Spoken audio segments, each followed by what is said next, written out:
सोमवार का दिन शंकर भगवान को समर्पित होता है। आज के दिन भक्त भोलेनाथ को प्रसन्न करने के लिए विशेष पूजा अर्चना करते हैं। कुछ लोग आज के दिन व्रत भी रखते हैं ताकि शिव की विशेष कृपा प्राप्त की जा सके। बाबा भोलेनाथ के आशीर्वाद के लिए आप भी सोमवार का व्रत कर रहे हैं तो शिव व्रत कथा को पढ़कर या सुनकर इस उपवास को पूरा करें। सोमवार व्रत की विधि। नारद पुराण के अनुसार सोमवार व्रत में व्यक्ति को प्रातः स्नान करके शिव जी को जल और बेलपत्र चढ़ाना चाहिए तथा शिव गौरी की पूजा करनी चाहिए। शिव पूजन के बाद सोमवार व्रत कथा सुननी चाहिए। इसके बाद केवल एक समय ही भोजन करना चाहिए। सोमवार व्रत कथा। किसी नगर में एक साहूकार रहता था। उसके घर में धन की कोई कमी नहीं थी, लेकिन उसकी कोई संतान नहीं थी, जिस वजह से वह बेहद दुखी था। पुत्र प्राप्ति के लिए वह भगवान शिव प्रत्येक सोमवार व्रत रखता था और पूरी श्रद्धा के साथ शिवालय में जाकर भगवान शिव और पार्वती जी की पूजा करता था। उसकी भक्ति देखकर माँ पार्वती प्रसन्न हो गई और भगवान शिव से उस साहूकार की मनोकामना पूर्ण करने का निवेदन किया।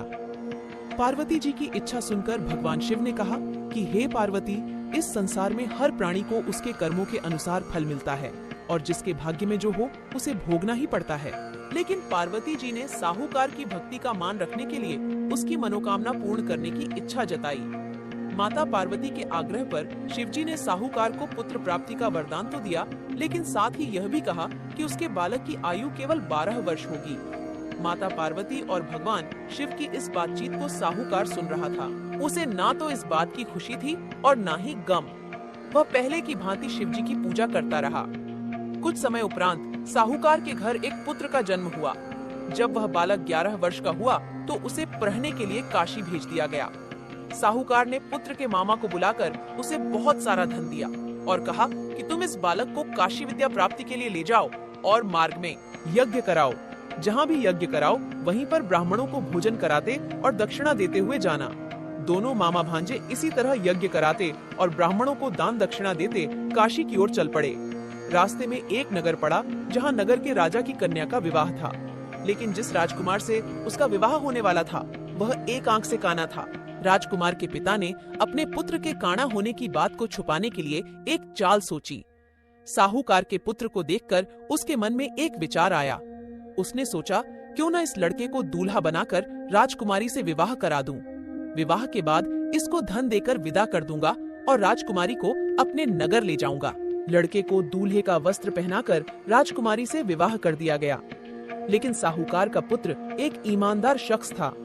उसे यह बात न्याय संगत नहीं लगी। उसने अवसर पाकर राजकुमारी की चुन्नी के पल्ले पर लिखा कि तुम्हारा विवाह मेरे साथ हुआ है, लेकिन जिस राजकुमार के संग तुम्हें भेजा जाएगा वह एक आंख से काना है। मैं तो काशी पढ़ने जा रहा हूँ। जब राजकुमारी ने चुन्नी पर लिखी बातें पढ़ी तो उसने अपने माता पिता को यह बात बताई।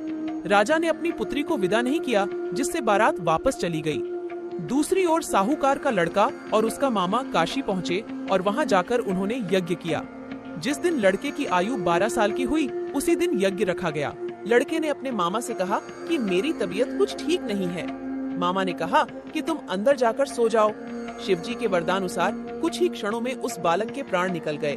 मृत भांजे को देख उसके मामा ने विलाप शुरू किया। संयोगवश उसी समय शिवजी और माता पार्वती उधर से जा रहे थे।